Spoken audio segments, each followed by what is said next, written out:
On behalf of Oronog Mountain Publishing, thank you everybody for joining us for a reading from our latest collection called We Are Here, poetry that explores the power of place. We've got poetry from around the world in this collection, and we're just really proud of the quality that came in, and so happy to be able to offer this opportunity to publish their work and then share it virtually as well. So thanks everybody for being here. At the end of the video, there'll be a QR code where people can order the book, and we'll put a link to the store as well in the description and YouTube. All right, and I'm going to hand it over to Ed. Ed's got the bio, so he'll introduce the poets. Thanks, Sandy. So we're going to start with Barb Jennes. Barb's poems have appeared widely in literary journals and anthologies. Glyphs of a Gentle Going won the 2022 Lascaux Prize. Father to Son won the 2023 New Millennium Award. Her chapbook Blinded Birds received the 2022 International Book Award. And Flown was published by Pork Belly Press in 2024. Welcome, Barb. Thank you, Ed. Hi, everyone. It's so fun to be here. The collection is just phenomenal. The quality of the poems and the diversity of the poems. My contribution is a poem called On the Banks of Mammoth Spring. It's not the famous Mammoth Spring. It's a spring near where I grew up in upstate New York. In fact, I lived on Mammoth Spring Road, and it was, a place where we'd spend a lot of our time on the banks of this gushing spring. So, on the banks of Mammoth Spring. Our playground was a graveyard filled with birth. Our lives were rough garments of sweetness and stink. We dredged flint arrowheads out of the sedge-filled swamp at its rim, broken pottery, mossy bones of cows. Its waters ambled through our backyards, percolated into our wells, fed us minerals that built bones and teeth. We drank beavers and bears, mastodons and Mohicans, comets and cattails, everything that had ever lived and died below our feet. Awash in what had been, we peered into its black mirror to see the ghosts of those we had subsumed. It surged up from an unplumbable depth, like an endless exhale, unwilling in the way of all water to yield. We all drank the waters of Mammoth Spring, and whatever issued from its fathoms spilled into our babies, walked into the world. Thank you. Thanks very much. Our next reader will be Adair Heitman. Adair is an award-winning poet, storyteller, educator, and artist. Her writing is published in books and online, and her fine art is exhibited worldwide. As poet in residence in Connecticut schools, she teaches under-resourced students, and she is a guest lecturer in a personal essay narrative writing in universities nationwide. Welcome, Adair. Thank you. It's really good to be here. And this is a absolutely beautiful book. Thank you to everyone for it. And I will read my poem, and I just wanted to shout out to Oronog Mountain Publishing because your theme inspired me to write this poem. I hadn't written this poem. I hadn't thought about writing this poem, but your theme prompted me. And I love working under deadlines, and I love working with a prompt. And serendipitously, the title is Land of My Home, and you'll hear the poem. I spent some growing up time on an island in Scotland, and serendipitously, I visited that island in September and returned to the manse I lived in 68 years after I had been there. But your theme prompted the poem that I wrote before we left. So thank you for selecting it. The title is Land of My Home. Drinking tea, age 2. Calling the bathroom the loo. Name for a cow, coo. Oil lamps light our home. Briny scents waft off North sea. At night, sheep bleating, seals playing on rocks. We draw water from fresh streams. Shortbread melts in mouth.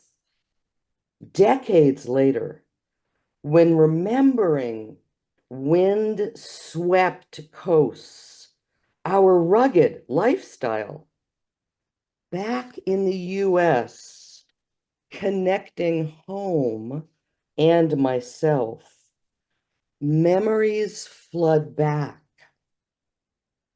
Purple heather fields, the land of the midnight sun. Scottish Isles formed me. Thank you. Thank you very much. Our next reader will be Heather Nelson. Heather has been a student of poetry since college, where she developed her thesis project under the guidance of C.D. Wright at Brown University in 1991. She returned to writing in 2011 and has since been published in Ekphrastic Review, Lily Poetry Review, Spoon River Review, and more. Welcome, Heather. Thanks so much, Sandy and Ed, for the chance to be here, and also for this particular issue, which has been on my mind a lot, especially since the pandemic, being in one place and observing it more carefully. The poem I'm going to read is a little bit about, I was teaching in Boston, working in the Boston Public Schools, and the feeling of being in two places that are very close to each other, my home, Cambridge, and Boston, and how you can be physically very close, but culturally experiencing really different experiences. So this is called Number One Bus. The rain is coming down harder than it was at 3 o'clock on Newbury Street. I'm wearing Vogs, watching the boys, wearing Vans, riding skateboards on the sidewalks, stepping around a woman who sleeps on the sidewalk, glad to have a destination. A summons to what? I'm not sure. I'm glad to work where families feel safe sending their children, even if cranes loom on the waterfront and postmodern boxes jiggle like Jenga towers on the skyline.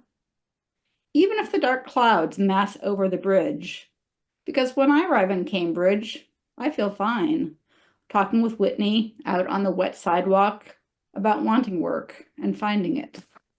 Thank you very much, y'all. Thank you, Heather. That brings us to Samuel Gluck. Samuel writes poems and songs. His poems have appeared in the Nature of Woodbury and the National Library of Poetry. He lives in Woodbury, Connecticut with his German Shepherd and tends to his garden with the scent of the Lord. Sam? Thank you. Truth be told, I had written this poem prior to the announcement of this publication based on places I have been, the inspiration of which was a very fine lady. Now, I know there must be many, many, many fine ladies out there, but this is dedicated especially to my Miss Fine. It's called Until. I have been to Monaco and Acapulco, Amalfi and Capri too, but I have never been anywhere until I just met you. I have journeyed to Paris, Milan, Tuscany, Rome, and Corfu, seen the David, the Mona Lisa, Musée Picasso, and Dali too. But I have never seen anything until I just saw you. I have climbed mountaintops and hills of morning dew, and I have swum the Atlantic, the Pacific, and the Mediterranean too. But I have never swum anywhere until I swam to you. I have lived in forests and deserts, on seaside cliffs so blue, in cities and in jungles, so many places I have been, it's true. But I have never been anywhere until I have been with you. I could be anywhere, at any time or any place, just so I could be close enough to gaze upon your face. I would be under the darkest cloud or under sunny skies, just to be close enough to look into your eyes. Thank you Thank you, Ms. Fine. Thank you very much, Sam. And that will bring us to Diane Funston. Diane lives in Marysville, California, is originally from Rochester, New York. She began writing in adolescent angst, which ultimately led her to a degree in English from California State University, San Marcos. Diane has been published in numerous poetry journals, including Tool Review, Synchronicity, California Quarterly, and Lake Effect magazine. Her chapbook, Over the Falls, was published by Foothills Publishing in 2022. Welcome, Diane. Had to have it on silent when you have chihuahuas for a while. But this poem is about Plauen. It's a city in the former East Germany where my grandfather hailed from. And my grandfather and grandmother were very close to me. My mother and I lived with them, and my grandmother basically raised me. So they were very important to me. And we went, Roger and I, before the pandemic, to Germany and took 6 trains to get to Plauen because it's not a tourist area. And we visited Plauen for the day, and this poem came from that. Plauen. I won't speak of cherries or journeys, won't speak of the cafe in Germany, Cafe Trommel, where we drank good coffee, the place a rebuild of the one that was bombed in the war. Hitler spoke there, unlikely as calmly as you and I.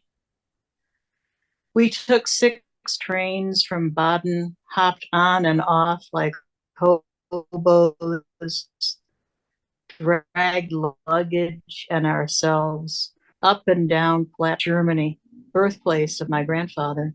We wound through streets, 90-degree heat wave in May, found the Rathaus, City Hall, no air conditioning, names and dates. Grandpa, one of 17 children born to Max and Marie. Success, he was the 11th child. Baptism records, house address. The clerk pulled out a volume from 1950, told us if an address was not listed, the building was bombed and lost. The address, his address, was listed. We took a cab, stood in front of a large house divided into 3 flats, as it was back then. A short drive away, hills and sheep, stories he told about his time as a shepherd.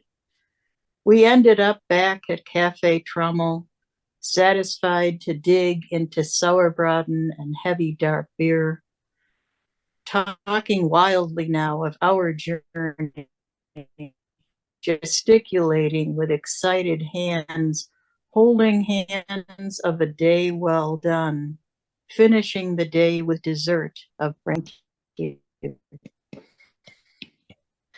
Sandy Lee Carlson lives in Connecticut, where she served as Woodbury's Poet Laureate from 2021 to 2024.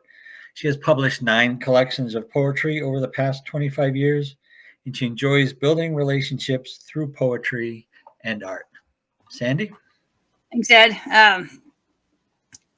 This is fun. I'm going to read a little poem that I wrote after attending the Green Corn Festival in Hollow Park in Woodbury over the summer. And it was hosted by the Institute of American Indian Studies, which is in Washington, Connecticut. And they couldn't get their usual venue, so they put it down in our Hollow Park, which is in the center of Woodbury. And it was just too easy to go. So we went, and it was an amazing cultural experience. So this is called Green Corn Festival, Hollow Park, Woodbury. Good medicine is heart strength, clear eyes, light that lifts the soul with the body and dance, carrying it skyward with ancient stories that live in memory and in shared dances. Ancient, eternal, ever-present truth that emerges in drumbeat time and songs that channel Earth's heartbeat, Earth's breath, Earth's light. There can be no dance without Earth music. Dancers in soft deerskin stepped swift and soft over the grasses of late summer light. So too move the dancers in woven stories that grace their bodies with pulsating colors. Dance with us. We have good medicine. Feel in your heart the sacred drums beat. Listen and heal. Thank you. Thank you, Sandy. And that brings us to our last poet, and that would be Ed Dzitko, who has been writing professionally and for fun since the 1970s. He's been published in print and online in several Connecticut newspapers, professional journals, and high school sports sites. Ed is interested in baseball, football, history, photography, reading, writing, and local vineyards. My poem in the book is entitled Sunset on the Lodge. In a park in the Hollow where Woodbury began more than 3 centuries ago, baseball games are in full swing in fields just off the old main road. As the setting sun splashes color off the historic Masonic Lodge high upon a rock ledge near where the Methodists gathered in town for the first time, the games can last long past dinner hour as the kids walk the bases and the innings drag as only innings can. It's easy to be distracted by Mother Nature doing what she does best. Sometimes pings of the bat, shouts of balls and strikes, calls of out and safe, cheers of the crowd cannot compete with the glowing facade. People post to Instagram and Facebook, sharing that spiritual experience, hashtagging the game away. Thank you. Sandy, you want to wrap us up? Sure. Thank you. Thank you for representing what's in this collection and how it does celebrate place. It's really something to me how they all the poems in a way speak to each other in some way about how our environment shapes who we are, and also so beautifully. It was a real joy to put this collection together. We'll also put in the notes information about some other poetry events going on. And with that in mind, Barb, would you actually be the last word and let us know about what you have coming up, and we'll share the links with everybody who's in the call today? Oh, sure. I'd love to. Thank you, Sandy. I have the privilege of curating a monthly online reading series called Poems from Connecticut's Four Corners. It's hosted through Ridgefield Library, and every month we invite, the name is deceptive, we actually invite 5 poets, 1 from each of the 4 regions, and then a 5th one from Central Hartford to come and share their work. And it's really wonderful. It's like a sampler of Connecticut's wonderful poetry. This month, let me just see here, this month, which is November, and actually it's on the day after Election Day, we have 5 newly appointed Poets Laureate, which is kind of cool, the newly elected poets from around the state. Ira Jo Fisher, Mark McGuire Schwartz, Cheryl Panosian, Virginia Shreve, and Steve Strait. I think the best way, since the recording this may go beyond this month's reading in a couple of days, is just to go to ridgefieldlibrary.org, hit their menu, pull down to their adult events page, and you'll see each month's listing and the list of poets who'll be reading. Thank you, Barb. That's great. That's great.